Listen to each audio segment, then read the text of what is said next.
Noticias del mundo, actualidad y tendencias, política y enfrentamiento, periodismo y controversia. Bienvenido a tu canal Mundo al Día. Es la histórica decisión que tomó este jueves el Consejo Nacional Electoral de Colombia.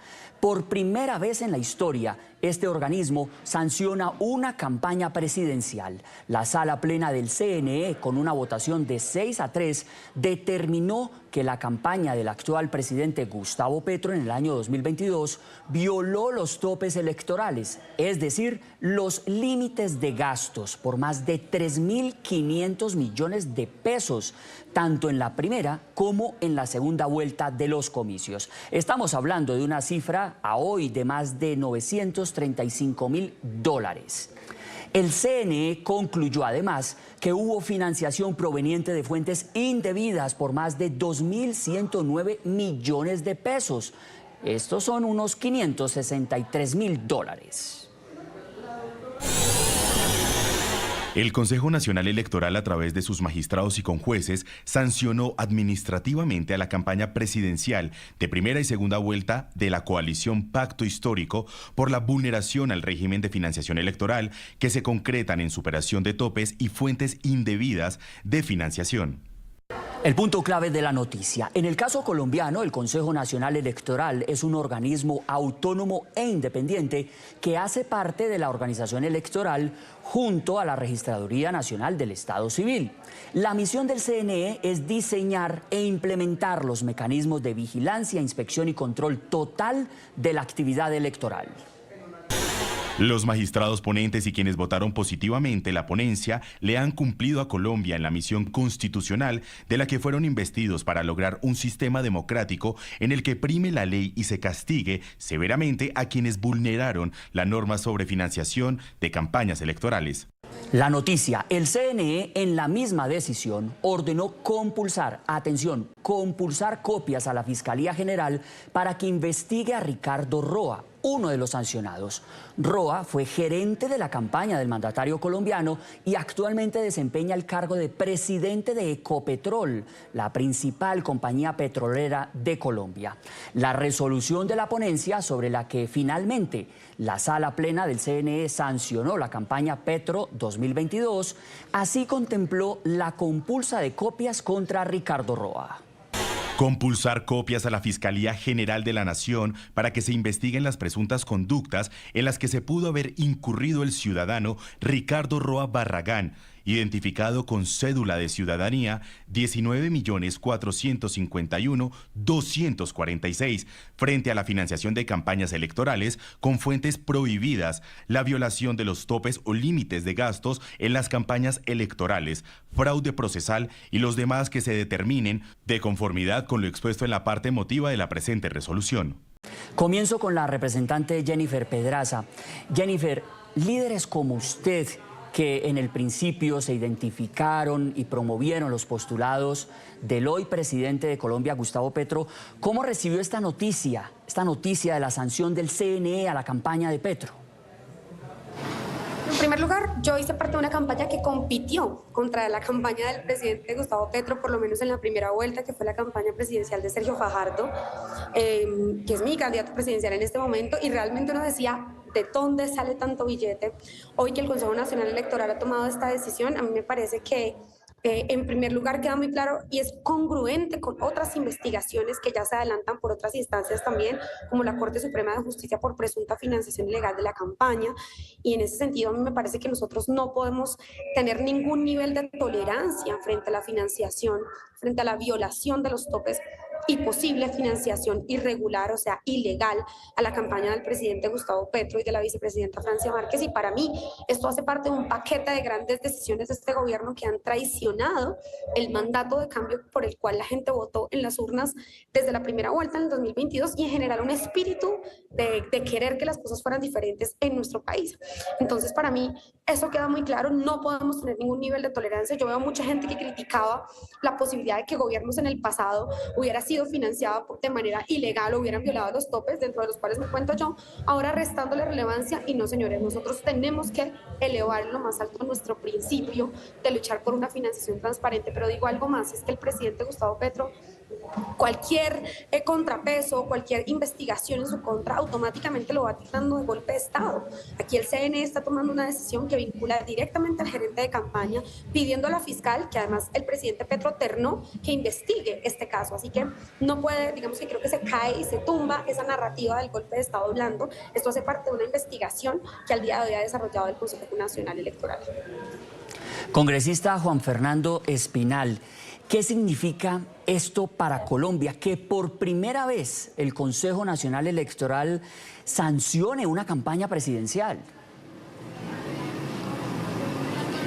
Bueno, Adrián, lo primero es que todo el respaldo para los 6 magistrados que tomaron la decisión de manera positiva de sancionar la campaña del presidente Gustavo Petro por violación de topes. Esto es un delito que está tipificado en el ordenamiento jurídico colombiano. Además, la participación también de 2 conjueces. Y como lo dice la representante Jennifer, llega el presidente Gustavo Petro inmediatamente a tirar una cortina de humo, a decir que esto hace parte del golpe blando. Él, desde que se posicionó el 7 de agosto, habla de una persecución, un golpe de Estado, un golpe blando. No, aquí no existe ningún golpe de Estado, ni golpe blando, ni intento de tumbarlo a él. Aquí lo que estamos viendo, segundo, es que este es un gobierno ilegítimo, que se hizo elegir con el apoyo de los bandidos del pacto de la picota que lideró su hermano, de que lo ayudaron además la alias Mordisco. Conocimos el informe el pasado domingo liderado por Noticias Caracol, un informe que realmente prendió las alertas a nivel nacional y que le exigimos a la fiscal que acelere la investigación. Y hoy conocemos el fallo. Violaron los topes de campaña, vulneraron las normas electorales y esto tiene efectos penales. Dieron traslado a la fiscalía para que investigue penalmente al señor Roa, quien debería haber renunciado de manera inmediata a la empresa más importante que tenemos en nuestro país, que es Ecopetrol. Y esto es una investigación que viene desde el mes de febrero del 2023. Meses y meses de investigación, respetando el debido proceso, dándole la oportunidad al presidente y al señor Roa para que se defiendan. Y bueno, hoy conocimos un fallo histórico que abre un gran precedente que la justicia en Colombia está operando. Y termino con esto, Adrián. Le hago un llamado a la Comisión de Investigación y Acusación de la Cámara de Representantes.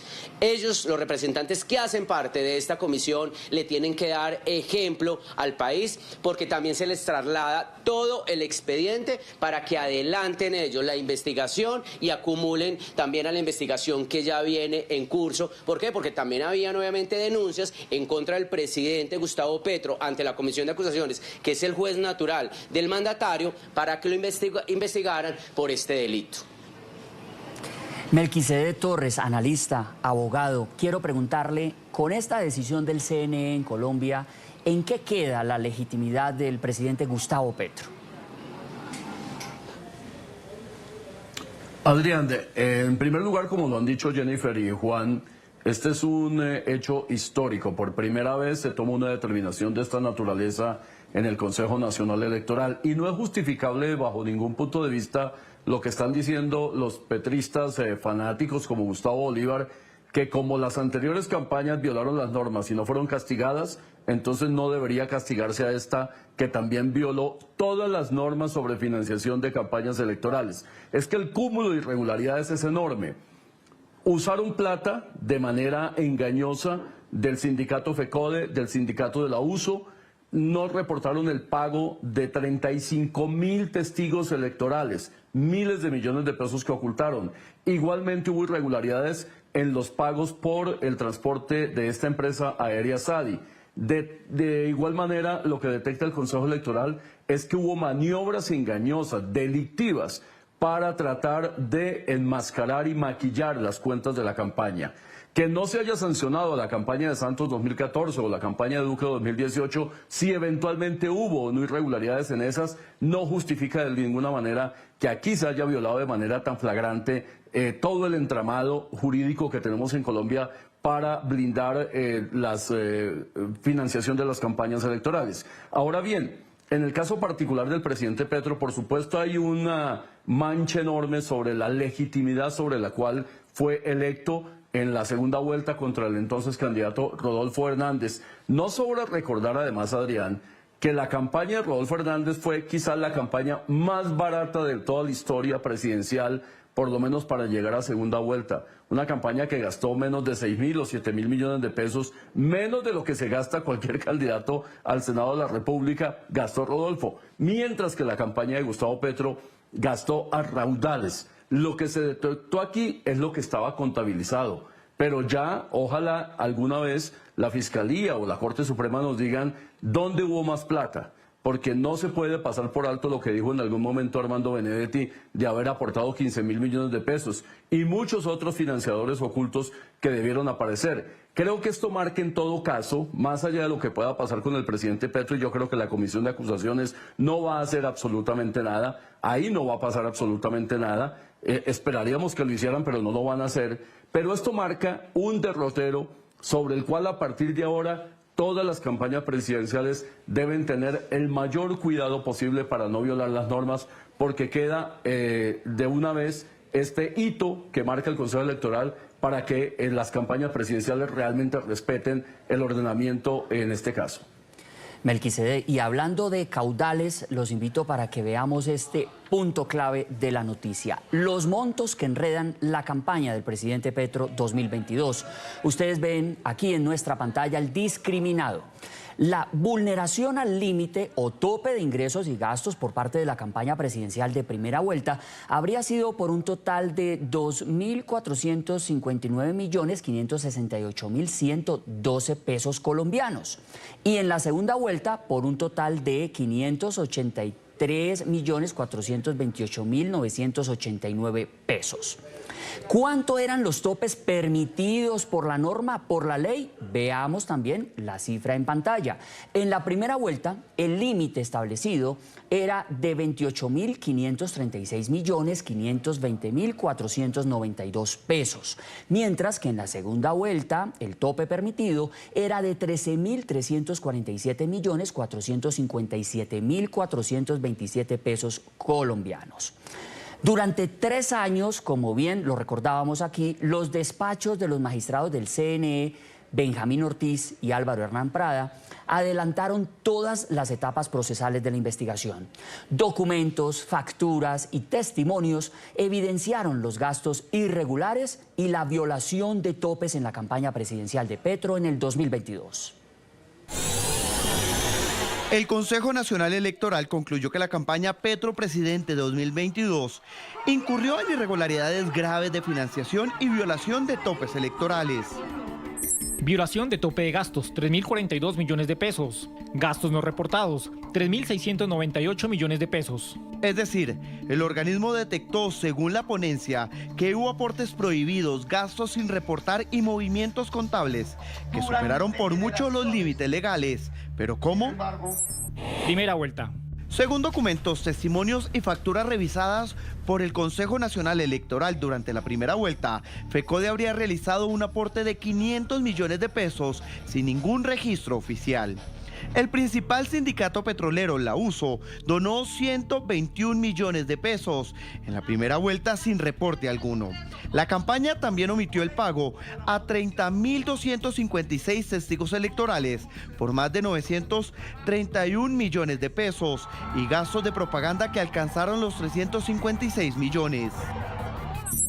Segunda vuelta. En esta etapa del proceso electoral, el CNE identificó otros vacíos. La campaña no reportó el costo del evento del 19 de junio del 2022 en el Movistar Arena, día en que ganó la presidencia Gustavo Petro, valorado en 100 millones de pesos. También se habría omitido nuevamente pagos a testigos electorales, esta vez a unos 5.328 por una suma de 177 millones de pesos. Tampoco hay registro de los gastos realizados por la Colombia Humana por más de 530 millones. Y de nuevo, encontraron aportes sin registro de la Unión Sindical Obrera por más de 379 millones de pesos.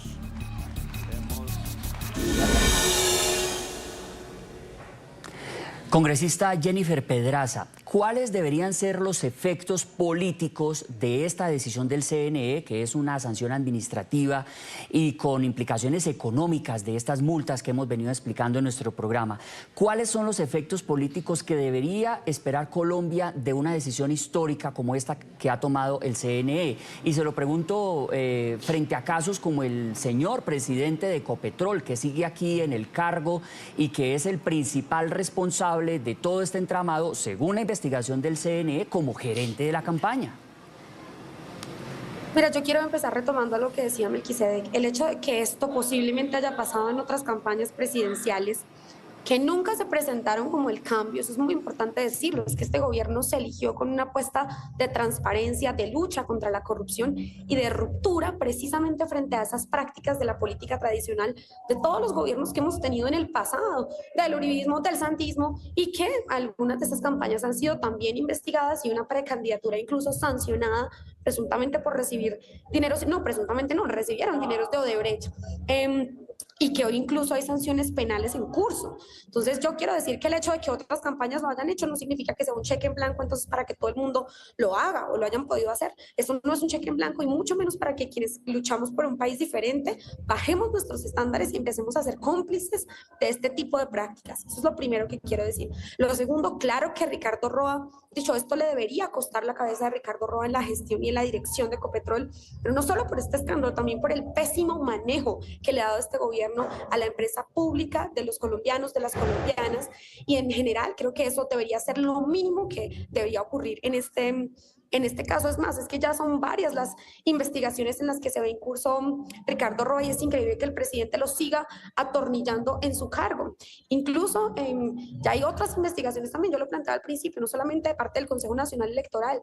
Yo misma le he propuesto al Congreso de la República actos legislativos y proyectos para cambiar la forma en la que se compone este órgano de manera que sea más meritorio y menos político, pero en todo caso es que aquí blanco es gallina, lo pone y frito se come. Por todos lados las investigaciones de múltiples instancias nos llevan a concluir que en la campaña del presidente Petro se violaron los topes, y es que el problema es que eso sesga la democracia, eso rompe las reglas de juego en las que todos y todas debemos jugar para poder dirigir el Estado colombiano, y entonces uno haciendo rifas, juegos y espectáculos para financiar una campaña con las uñas, compitiendo contra la plata presuntamente ilegal que había llegado a la campaña del presidente Petro y a la de muchos otros partidos, quizás, y el CNE tendrá que investigarlo, pues eso no lo podemos permitir. Y de ahí, Jennifer, que crezca la expectativa sobre las decisiones que a partir de ahora puedan tomar funcionarios como el señor presidente de Ecopetrol, Roa, gerente de la campaña de Petro. Ya lo veremos. Las sanciones son drásticas y de carácter económico. 3 directivos de la campaña del hoy presidente colombiano, al igual que los partidos Colombia Humana y la Unión Patriótica, tendrán que pagar una multa de casi 6.000 millones de pesos, cifra que a la tasa de hoy representa $1.600.000. Veamos quiénes son los sancionados. Ricardo Roa, de quien hemos venido hablando, el entonces gerente de la campaña, hoy presidente de Ecopetrol, nada más y nada menos. La auditora María Lucy Soto y la tesorera Lucy Mogollón. ¿Por qué el presidente no es sancionado directamente? Bueno, hay que recordarle a nuestros televidentes que el CNE no tiene competencia sobre el jefe de Estado por su fuero. La Comisión de Investigación y Acusación de la Cámara de Representantes es la que ejerce constitucionalmente como juez natural de quien ostenta la presidencia de la República.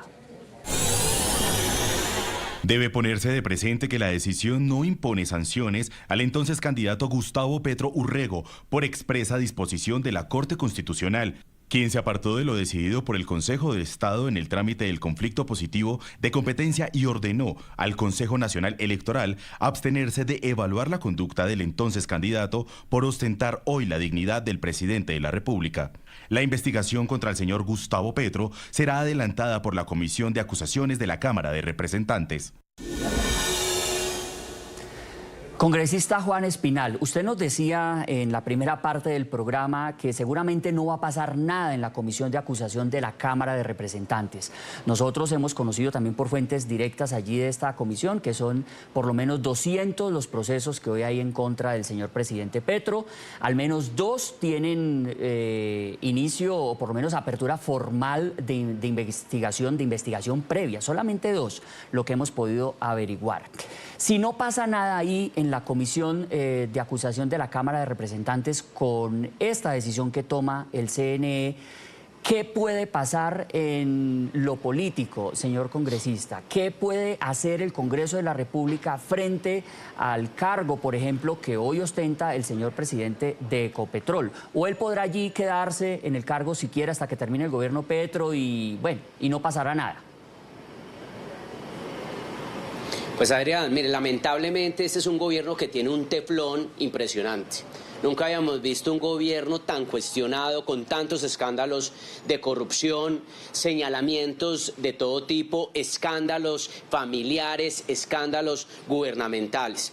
Y yo lamento decirlo, pero yo estoy de acuerdo con Melquisedec. Creo que en la comisión de acusaciones, en nuestra Cámara de Representantes, no va a pasar absolutamente nada. Aquí tenemos que hacer un llamado a los colombianos para que generen presión mediática en redes sociales, a los medios de opinión, frente a la responsabilidad que tienen los integrantes de esta comisión, que es el juez natural del presidente de la República. Lo segundo, yo insisto, el señor Roa tiene que renunciar a Ecopetrol. Esta entidad tan importante que nosotros decimos que es la joya de la corona de todos los colombianos, pues ha perdido credibilidad, su gobierno corporativo ha perdido credibilidad, las utilidades de Ecopetrol han caído casi en un 50%, porque además se presume que allá hay unos escándalos y unos entramados de corrupción liderados por Roa y por su pareja, que toda la opinión pública lo conoce y que han sido realmente denunciados. Y además, el señor Roa tendrá que responder ante la Fiscalía y seguramente tendría que irse entonces a la cárcel, porque es que estamos ante un delito que está tipificado en el ordenamiento jurídico. Y tercero, un llamado para los colombianos.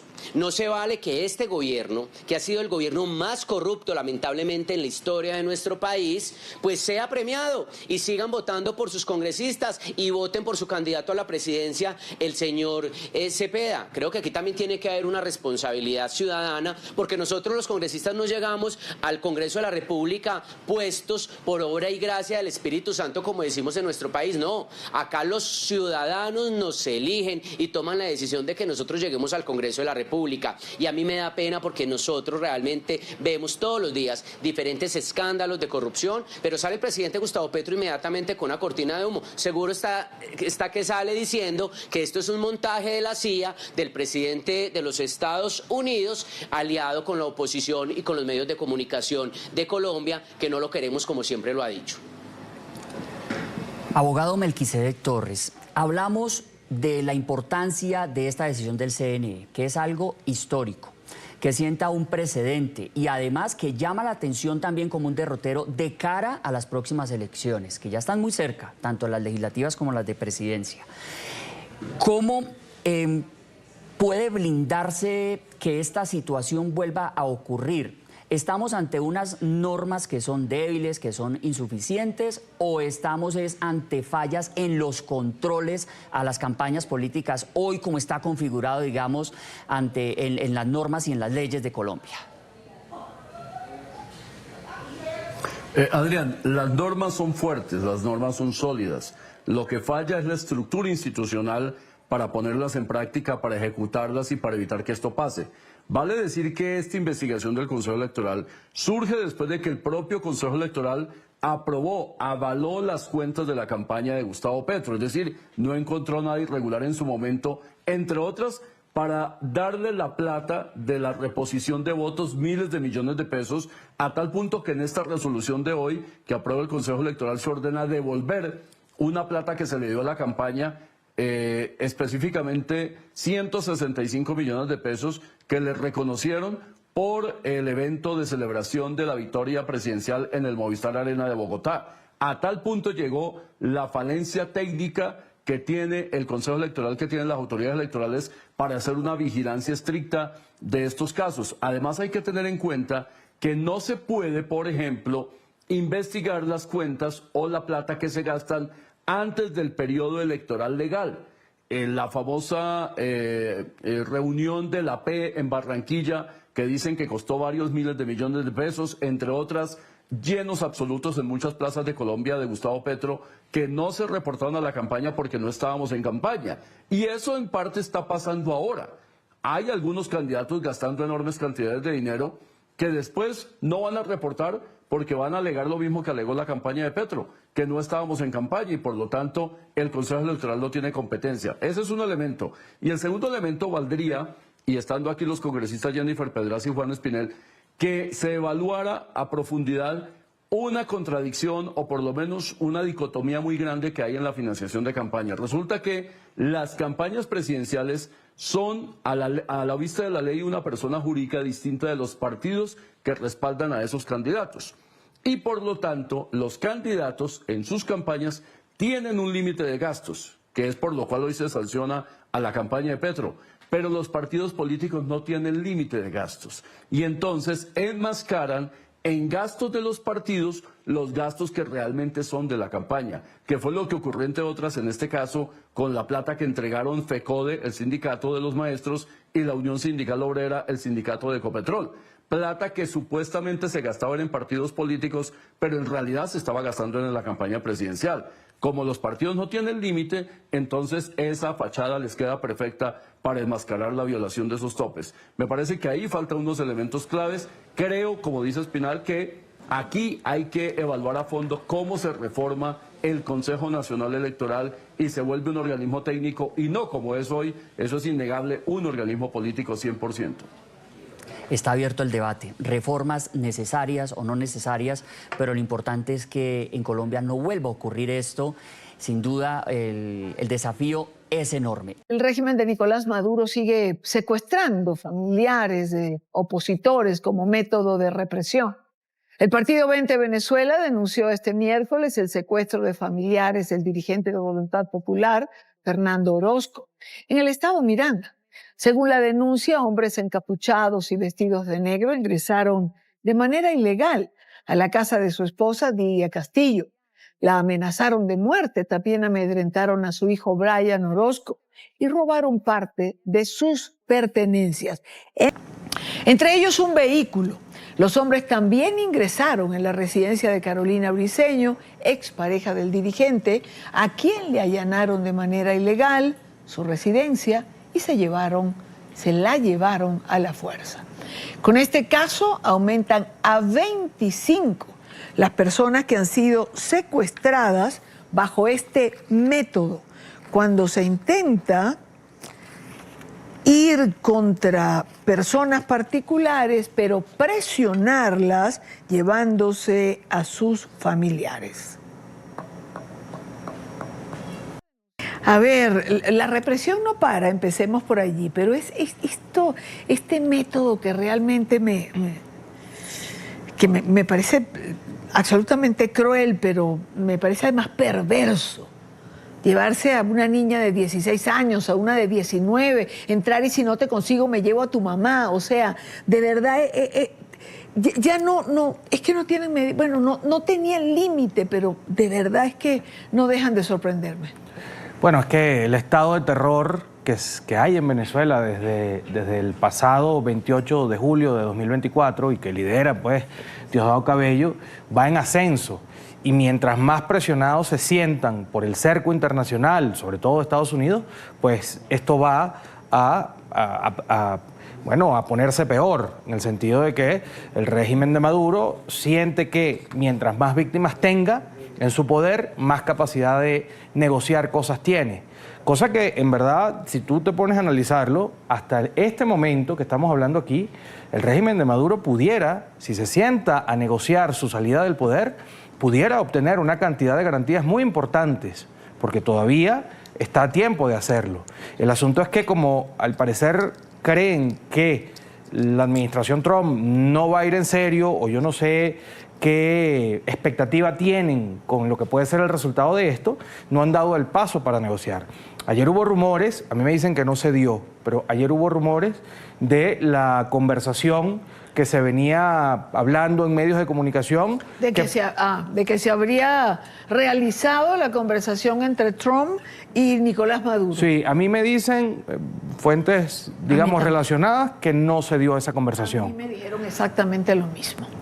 Pero yo lo que creo es que si el régimen de Maduro se sentara a negociar su salida del poder, ¿verdad?, la transición democrática y pacífica en el país todavía pudiera obtener una serie de garantías que son muy importantes y que probablemente no van a permanecer sobre la mesa si esto sigue avanzando, si la presión sigue avanzando, si el cerco sigue avanzando, porque lo que yo veo es que esa expectativa que hay que un día la administración Trump o el presidente Trump se levante y diga, mira, den la vuelta y váyanse a otro lugar, a mí me cuesta creer que eso vaya a pasar así, porque, bueno, ¿cuántos meses tenemos ya? Tenemos casi 3 meses ya en esto, y es la administración entera, es el gobierno de Trump entero, abocado al tema de Venezuela, declarando sobre el tema de Venezuela, el sector de Rubio, bueno, poniendo sobre la mesa lo importante que es la democratización de Venezuela, y por parte del presidente Trump, que le toca declarar, digamos, más políticamente y para sus electores, bueno, bastante que ha dicho de la importancia de que en Venezuela haya una liberación, bueno, del crimen organizado que gobierna en el país. Entonces, oye, a mí me cuesta creer que esto se vaya a quedar así nada más. Así que bueno, yo lo que pienso es que los próximos días son muy importantes para ver qué puede pasar, ¿no? Los próximos días son definitorios, ¿no? Aunque esto igual tú consultas y dicen que puede durar semanas o que pueden durar meses. Y uno realmente no sé si es que nos gana la impaciencia o qué. Pero ya va porque dejas varias cosas. Y antes de entrar en las consecuencias en esto, y hablamos de la represión que se ha vivido en Venezuela y que arrecia, la represión interna desmiente lo que intentan vender Maduro y Diosdado con frecuencia. El pueblo está con nosotros. Si el pueblo estuviese con ellos, no necesitarían estar de alguna manera tratando de dar ejemplo de esto es lo que te puede pasar si te sigues portando mal. Porque eso es lo que se busca con la represión interna. Mientras quieren vendernos que el pueblo está con nosotros, el pueblo va contra todo el despliegue que hay en el Caribe, contra las acciones de Estados Unidos, el pueblo aquí, listo, pero para otra cosa. Me parece muy inteligente el mensaje que das o la reflexión que haces sobre que la represión al final lo que refleja es, o lo que hace es desmontar lo que el gobierno trata de hablar sobre su famosa unidad nacional alrededor de la integridad de la patria y del territorio y del gentilicio. Abonando a eso que bien señalas, hay unos estudios de opinión que han salido, unos cuantitativos, otros cualitativos, unos privados por razones, bueno, de seguridad, otros públicos, pero que van hacia allá, van hacia eso que tú mencionas. Es decir, ayer salió, por ejemplo, la encuesta de la compañía Seijas, del estudio de opinión de la encuestadora Seijas, que lo hizo con la Universidad Católica Andrés Bello, 2 instituciones muy serias. Y esa encuesta de Delfos, de la compañía Delfos, que hizo con la UCAP, señala que 77.1% de los venezolanos cree que Maduro o que la salida de Maduro es necesaria o muy necesaria, ¿no? Eso es un porcentaje altísimo. Y ese porcentaje incluye, señala la encuestadora Delfos que dirige Félix Seijas, ese porcentaje incluye el chavismo blando. Es decir, que ese 23% restante es la base más radical, dura del chavismo que todavía acompaña a Nicolás Maduro. Pero además, hay un estudio cualitativo que también se pudo conocer que desmiente, este estudio cualitativo está sobre todo en el interior del país y en sectores populares, desmiente eso que ha intentado el gobierno mantener, de que los venezolanos no estarían a favor de que una acción americana, bueno, terminara con el mandato de Nicolás Maduro en el sentido de sacarlo del poder, de desalojarlo de Miraflores. Este estudio explica que la gente sí está de acuerdo con que haya una acción, o no vería mal que hubiese una acción que permitiera la salida de Nicolás Maduro del poder, porque, bueno, sienten que ya se intentó todo, que ya se hizo todo. La verdad es que yo pienso que Nicolás Maduro y la cúpula del régimen no tienen idea de la magnitud y de lo que representó para el venezolano haberse robado la elección del 28 de julio como lo hicieron.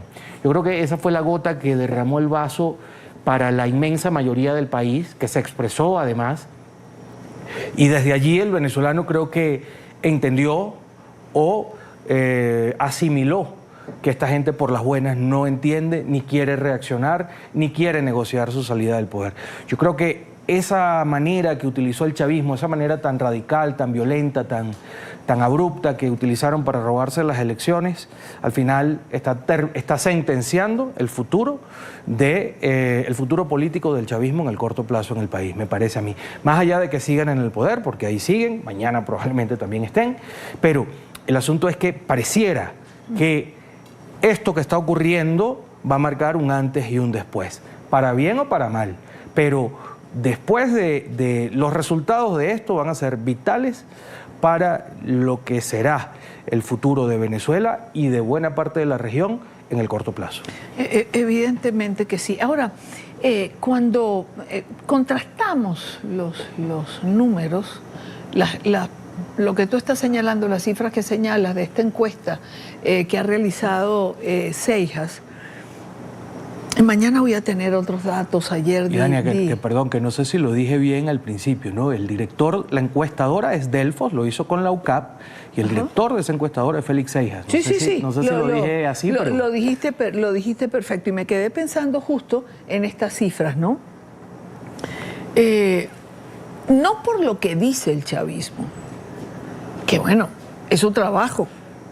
Es decir, ellos están intentando mantenerse en el poder y están intentando consolidar una narrativa. Lo que me parece increíble es que haya venezolanos que se han dicho opositores intentando vender una narrativa igual, que hay que dialogar, que hay que evitar acciones de Estados Unidos, que los venezolanos no están de acuerdo, que eso es ir contra la integridad territorial y un largo etcétera que todos más o menos conocen. Esa realidad que expresan no es consona con la realidad, no solo que muestran las cifras, sino que tú y yo las conocemos. Bueno, cuando ellos dicen que hay que dialogar, si solamente dijeran que hay que dialogar, sí, eso no está mal, porque claro que hay que dialogar, claro. El diálogo es para que Maduro deje el poder, deje Miraflores, y el diálogo tiene que encabezarlo, bueno, los actores legítimos, ¿no? Por supuesto. Que hay en Venezuela y que dirigen este proceso, que en este caso son el presidente electo Edmundo González y por supuesto María Corina Machado. Eso hasta ahí, ¿no? Pero además, yo lo que veo es que además intentan posicionar no solo la narrativa del gobierno, sino que además desmontan o buscan desmontar lo que ha sido el relato o digamos las denuncias que ha hecho este sector dirigido por la Plataforma Unitaria y María Corina Machado, como por ejemplo Enrique Capriles en el New York Times se va a despachar a decir que lo del tren de Aragua y las vinculaciones con Maduro son ciencia ficción, creo que fue el término que utilizó.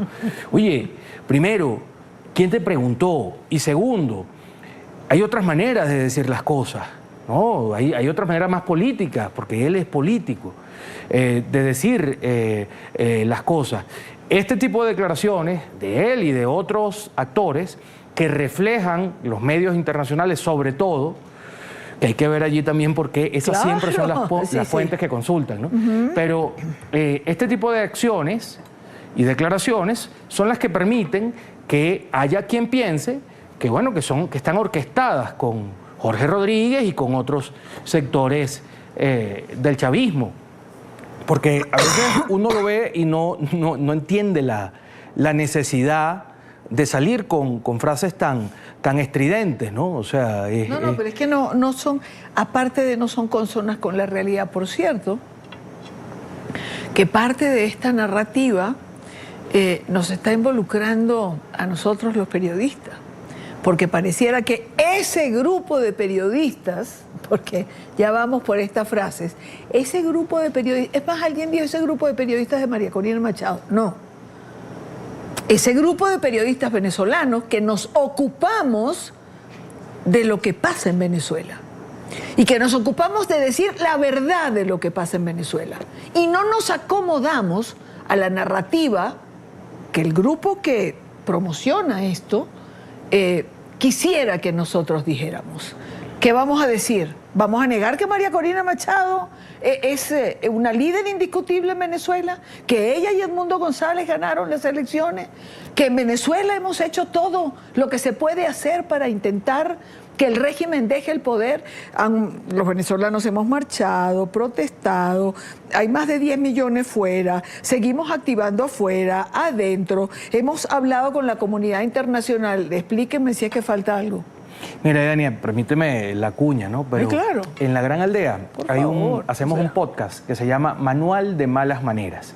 Eso lo hace el historiador e intelectual Elías Pino Iturrieta y una periodista muy inteligente que se llama Adriana Núñez Rabascal. Allí, en los últimos 3 o 4 capítulos, ellos han abordado el asunto de por qué esta dirigencia que ha terminado desplazada, ¿verdad?, cuenta o cómo esta dirigencia que ha terminado desplazada se ganó el rechazo de los venezolanos. Y yo creo que Elías, sobre todo, en su condición de analista, hace un recorrido de errores y de ejemplos, comparando pues la dirigencia que María Corina Machado y la plataforma unitaria pues terminó de alguna manera desplazando, comparándola con dirigencias de otros momentos y otros tiempos que me parece que es meritorio de ver. Entonces no es por hacerle la cuña a La Gran Aldea, pero les invito a que busquen Manual de Malas Maneras en lagranaldea.com, porque siento que ese relato que hace Elías Pino Iturrieta vale mucho la pena y explica buena parte de por qué estamos aquí y por qué esa parte de la dirigencia opositora cuenta hoy con el desprecio y el descrédito de la inmensa mayoría de los venezolanos. Es que eso es visible. Y Dania, participaron en unas elecciones que el país no aceptó y que no vio válidas, como fueron las elecciones parlamentarias, regionales, municipales, que se inventó el chavismo este año para intentar normalizar la dinámica en el país. Y bueno, y sacaron una cantidad de votos que da risa. Se inventaron unos curules que todavía tienen que explicar de dónde los sacaron. Todavía tienen que explicar cómo es que fueron desinhabilitados o habilitados. O sea, esas son las preguntas que deberían responder. No, porque no las pueden responder porque a quienes se las podemos hacer no nos dan entrevista. A quienes podemos hacer esas preguntas no nos reciben. Es tan simple como eso. ¿Quién se las puede hacer entonces? Alejandro, vamos a hacer una pausa en esta parte del programa. Aunque tenemos esta nota, ¿saben qué? No, prefiero hacerle a Alejandro otra pregunta en relación a ¿cómo te imaginas los próximos días? Es decir, y pasamos a recibir a nuestro invitado después de la pausa, pero estamos, diciembre es un mes que está marcado por el Premio Nobel de la Paz. Por ese evento que va a ocurrir en Oslo el 10 de diciembre, donde se le va a entregar a María Corina Machado el Premio Nobel de la Paz. María Corina ha dicho que va a recibir el premio, no se sabe absolutamente nada, más allá de que lo reciba en Oslo o lo reciba en la clandestinidad, es un premio importante en un momento político importante para Venezuela. ¿Qué impacto puede tener esto? ¿Cómo te imaginas estos próximos días? Bueno, evidentemente diciembre no va a ser el diciembre usual que el chavismo quiere imponer, ¿no?, de una falsa normalidad. Esto va a ser un diciembre bastante particular. El 10 de diciembre es esta ceremonia que tú mencionas, donde a ella, a María Corina Machado, le entregarán presencial, virtual, como sea, el Premio Nobel de la Paz, lo que significa, bueno, es un hecho histórico para los venezolanos. Eso representa un hecho histórico y que tiene un peso político fundamental en este momento porque es como el corolario al testimonio de lucha que María Corina Machado ha dado desde la clandestinidad hace prácticamente año y medio. Entonces, bueno, va a ser un diciembre movido y yo creo que más allá de que es imposible saber, porque Maduro no lo sabe, yo creo que los altos funcionarios de la administración Trump tampoco lo saben. Es imposible saber exactamente cómo va a terminar esto.